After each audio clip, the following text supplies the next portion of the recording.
So on his very first day in office, President Trump signed an executive order announcing that the federal government would, quote, take appropriate action to correct past misconduct related to the weaponization of law enforcement and the weaponization of our intel community. No person alive today knows what it's like to have the full force of the federal government turned against you better than Donald Trump. Well, he does not want any other Americans to have to go through what he went through, because President Trump, frankly, has been to hell and back.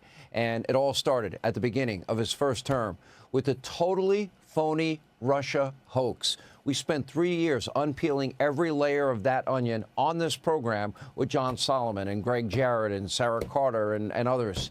Today, we're learning another shocking detail about the early days of that sham investigation. We have a newly declassified report prepared for President Barack Obama back in December of 2016, right after Donald Trump won, specifically stating, quote, Russian criminal activity failed to reach the scale and sophistication necessary to change election outcomes. And they were talking about one place in Chicago.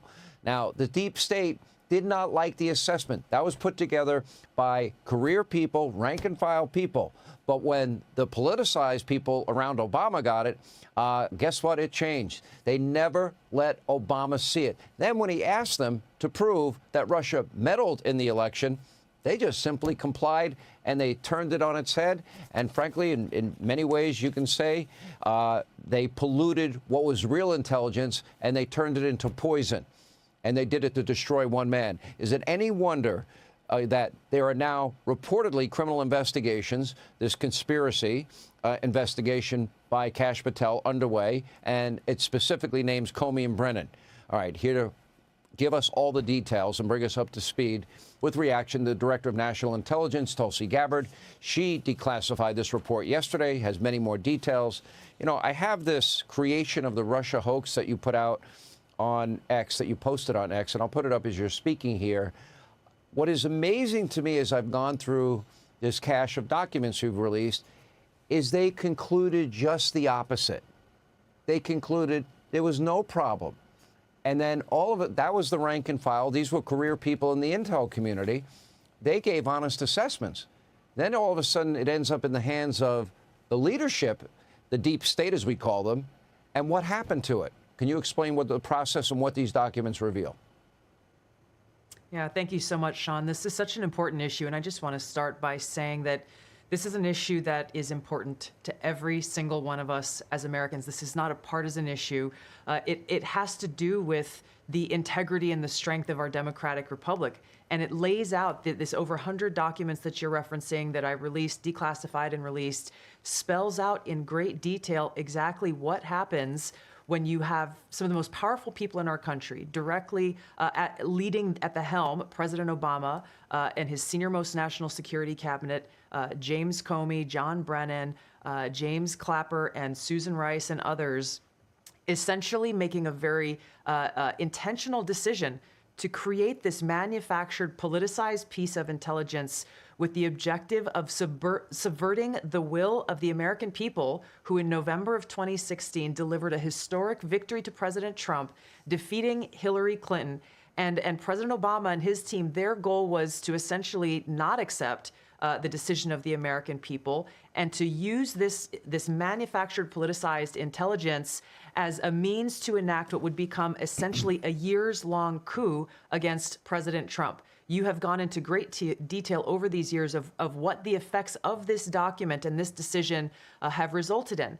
Obviously, a years-long Mueller investigation that cost taxpayers almost $40 million, 2 congressional impeachments, endless smears and attacks against not only President Trump, but his family. He had senior members of his team who were investigated, some arrested and jailed. We had heightened and increased tensions between the United States and Russia. The list goes on and on about the consequences of President Obama and his senior cabinet members politicizing intelligence once again, and I say these words very clearly, to enact what was essentially a years-long coup, subverting the will of the American people in that election in November. Now, you referenced this President's Daily Brief document that was drafted for President Obama in early December that reaffirmed what the intelligence community professionals, as you say, had been assessing for the previous 6 months leading up to the election, which was that Russia neither had the intent nor capability to essentially hack the outcome of the U.S. election.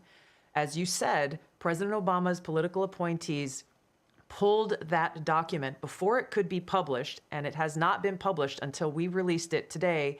And the very next day after they pulled that document, President Obama called a National Security Council cabinet meeting to discuss how Russia interfered with the election. Again, this is the first week of December. 9th, President right? Trump had already won. Correct. This is the December 9th meeting. That's exactly right. The December 9th meeting, we declassified and released what they called the summary of conclusions from that meeting. Then DNI James Clapper took the lead on what President Obama wanted done, and which was essentially create a document that tells us not if, but how Russia interfered with the election. President Obama delivered the conclusion that he wanted the intelligence community to reach, and directed them to find and essentially create and manufacture the intelligence to support the conclusion that President Obama wanted to deliver to the American people. Once that document was drafted, the deep state kicked into gear and did what they usually do. They started leaking this classified information out to their friends at the Washington Post and others who are working hand in glove with the deep state to lay the groundwork for the assessment that they eventually released that served as the basis, once again, for this years-long coup with the goal of trying to subvert the American people's will and usurp President Trump from being able to deliver on the mandate that the American people gave to him when they chose to elect him as president of the United States. So you had career intel people that came to a conclusion that, in fact, Russia did not interfere, that it had no impact, and they didn't like the assessment, and they have this meeting with President Obama at the time, and they make the decision, a very conscious decision, to pervert real intelligence, turn it into phony intelligence, but also simultaneously something else was happening. And James Comey, for example, was warned about the Russian disinformation dossier that was paid for by Hillary Clinton. He was warned not to trust it, but it became the bulk of information for not one but four separate FISA warrants, ruined Carter Page's life, but also backdoored an ability for them to spy on President Trump, candidate Trump, and transition team Trump. Nobody was ever held accountable for that either. Now, to me, it sounds like you have appointed powerful bureaucrats that just flat out created a narrative that was false to undermine a duly elected president. Now, if that's not a grand conspiracy, I don't know what would be. Do you see crimes here?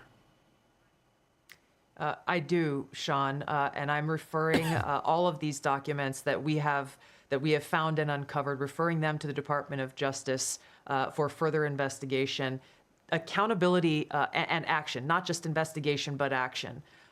Accountability has to take place. The American people's ability to have faith and trust in the integrity of our democratic republic is literally what's at stake, and therefore the future of our ability to exist as the country that we know it. This accountability is critical to make sure that this never happens again. Exposing the truth and naming those who are responsible should drive that accountability that has to take place. I just want to mention quickly, Sean, you mentioned the Steele dossier. That plays a critical role in these documents that we released, specifically because James Clapper, James Comey, John Brennan, they all knew that the Steele dossier was discredited at this point. It's not something any intelligence professional looked to as something that could be referenced or should be referenced in any intelligence assessment whatsoever. I know that there were professionals who were told include the Steele dossier in this January Obama-directed manufactured piece of intelligence, and they protested to people like John Brennan and James Clapper. They were shocked that it would even be considered. The Steele dossier was used in this manufactured assessment that President Obama directed be created, along with many other pieces of intelligence that the intelligence community itself, for months leading up to the election, said this is not credible and should not be used at all. We've got to get to the bottom of this. I hope there are criminal referrals at the end of this. This investigation has got to be thorough, and I have every belief that we eventually, this is a big release today. Declassifying this is a big deal.